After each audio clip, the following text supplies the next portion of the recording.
A PIN diode is a high voltage rectifier. It has faster switching as compared to the PN diode, and it's sensitive to photo detection. It's mostly used in radio frequency applications. My motivation for using gallium nitride based high power devices is that it has wider energy bandgap as compared to other semiconductor materials.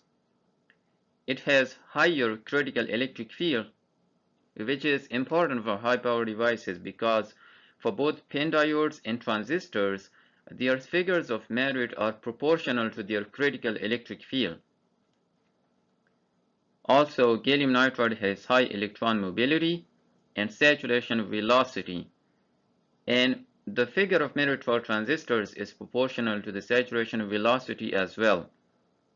So, in terms of both figures of merit, for PIN diodes and for transistors, gallium nitride has higher figures of merit as compared to the other semiconductor materials. Also, the figure of merit for PIN diodes is inversely proportional to the on resistance, which is dependent on the band gap of the material. The higher the band gap, the lower the on resistance, and the higher the breakdown voltage, which is another motivation for my study of pursuing gallium nitride based PIN diodes.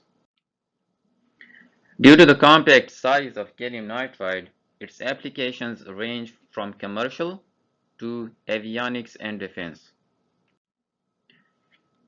In this slide, I have shown the physics leading to the calculation of the breakdown performance of gallium nitride based PIN diodes, which is dependent on the achievable depletion layer width, and that is further proportional to the background carrier concentration in the I layer of a PIN diode. So the lower the background carrier concentration in the I layer of a PIN diode, the higher the breakdown performance of PIN diodes would be. And this is a key parameter. I'm going to show it later, but I have developed a method to achieve 2 orders of magnitude below the typical carrier concentration in gallium nitride PIN diodes. Also, I've talked about the Baligas figure of merit for PIN diodes. It's proportional to the breakdown voltage and inversely proportional to the on resistance, which is further proportional to the band gap. So the higher the band gap, the lower the on resistance, and the higher the Baligas figure of merit for PIN diodes would be. Typically, there are two kind of PIN diodes. The fully vertical PIN diodes, which are grown on top of bulk gallium nitride templates, and the quasi-vertical gallium nitride PIN diodes, which are grown on foreign substrates. In terms of performance, the fully vertical gallium nitride PIN diodes have much higher performance as compared to the quasi-vertical PIN diodes. However, the fully vertical PIN diodes are more than 20 times more costly as compared to the quasi-vertical PIN diodes. And we know that cost is a major factor for high volume production. So this is the major motivation for me to pursue quasi-vertical gallium nitride based PIN diodes. I've shown here in this plot that later I'm going to show it in my results. Our gallium nitride based PIN diode, represented by the hexagonal star here in the plot, is comparable to the state-of-the-art MOCVD best quasi-vertical gallium nitride PIN diodes. And this is the only MBE based PIN diode which is comparable to the state-of-the-art PIN diodes. And we are confident that we can further exceed the performance of these PIN diodes. There are a few challenges by growing gallium nitride based PIN diodes by using the conventional growth techniques. For example, an MOCVD has limited p-type doping, and also it is non-reproducible growing low-doped material. On the other hand, molecular beam epitaxy achieves intermediate levels of magnesium-doped gallium nitride films, but it cannot grow low-doped material. Hybrid MBE MOCVD has also been tried, but it suffers from incorporation of contaminants. Another issue in quasi-vertical PIN diodes is threading dislocations, leading to increased leakage currents and reducing the breakdown performance of these devices. Also, from fabrication point of view, it has been found that there is high current flow along the mesa edges, reducing the breakdown performance of these devices. Metal modulated epitaxy is a novel growth technique that, in combination with device design optimization, can address all these challenges. Metal modulated epitaxy is a modified MBE growth technique in which the metal fluxes are shuttered while keeping the nitrogen flux constant. It utilizes metal-rich fluxes to enhance metal add flare mobility at low growth temperatures, achieving high uniformity and high quality films as compared to the typical MBE. Some of the major achievements of metal modulated epitaxy include hyper p-type doping of approximately 40 times higher as compared to the other growth techniques for gallium nitride, aluminum gallium nitride, and indium gallium nitride. It also achieves high control of ternary alloys. Furthermore, MME achieves a growth rate up to approximately 10 microns per hour, and it exceeds the growth rates of both MOCVD and MBE. This makes MME suitable to grow thicker eye layers in high power devices, which is the field that I want you to pursue. I talked about the challenges in gallium nitride pin diodes, and in this slide I'm going to talk about some of the solutions that MME offers for those challenges. The first solution is MME achieves hyper p-type doped gallium nitride films. And I'm going to show it later that we have achieved 2 orders of magnitude lower doping for the eye layer in pin diodes. Also, in another study, I'm going to show that we have achieved high quality films, which are limited by the template quality, not by the regrown film quality. And I have investigated simpler designs by Silvaco TCAD in line with MME to mitigate the high current along the mesa edges issue. So finally, I performed my major study in this regard, which is the beryllium doped gallium nitride eye layer based high power pin diodes achieving large quasi-vertical MBE breakdown performance. I've talked about these points where I found the optimal growth conditions, I found the optimal eye layers, and I found the optimal fabrication conditions for the thicker devices. I still needed to tackle one issue, which is to take care of the high current flow along the mesa edge and to demonstrate a better design. So I've shown this that due to high current flow along the mesa edge, there would be premature breakdown of the devices.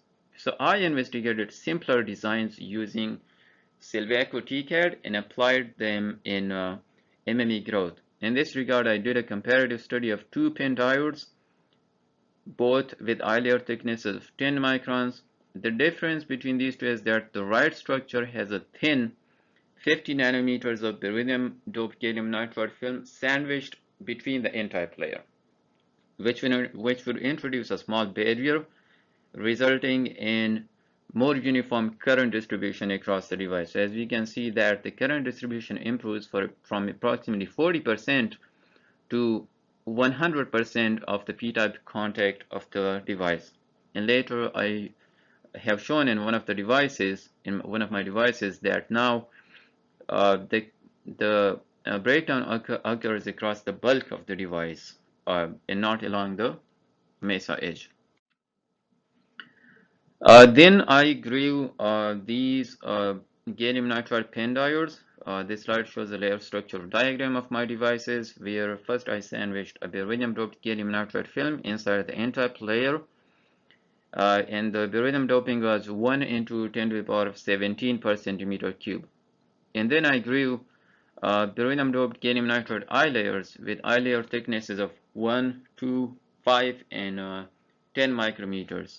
And I kept the transition layer between the n-type and the eye layer to be graded junction for improved breakdown performance.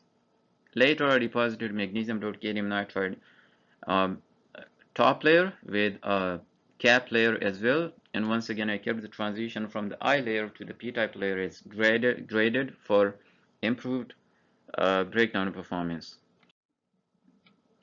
From CV measurements, we found carrier concentration of 8 into 10 to the power of 16 per centimeter cube.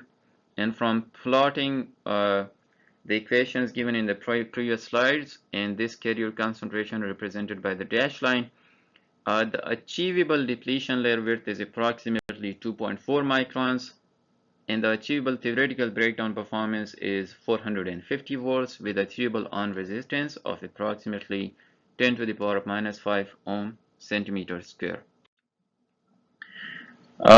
From CTLM measurements, the N-type contacts showed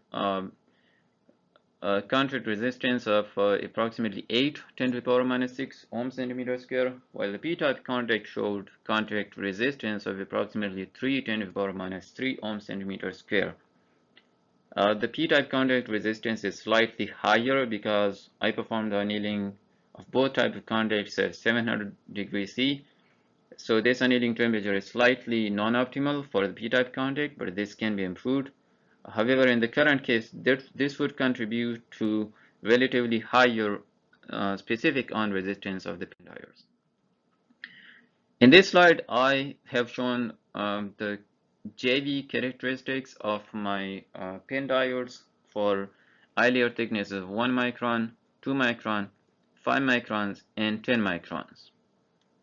And I've shown the maximum breakdown performances of each individual kind of devices as well.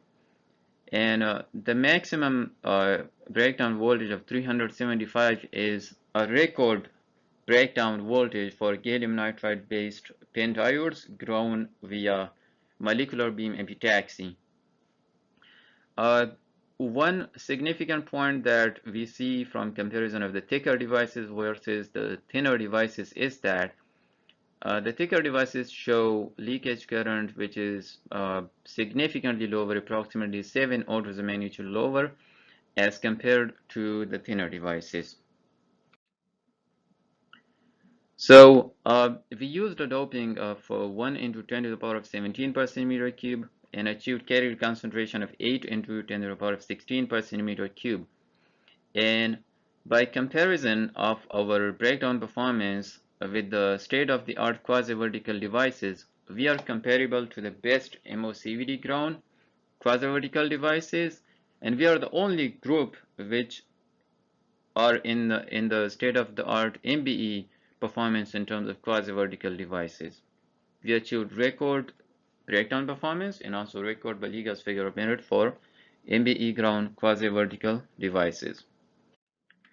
So I've shown that we have used a carrier concentration of 8 into 10 to the power of 16 per centimeter cube, resulting in depletion layer width of 2.4 microns. So our achievable breakdown performance is limited by the carrier concentration. However, we can further lower the carrier concentration, and I've shown we can do that. And by doing that, we can extend the performance of these pin diodes to even surpass the best quasi-vertical and quasi-vertical MOCVD based devices.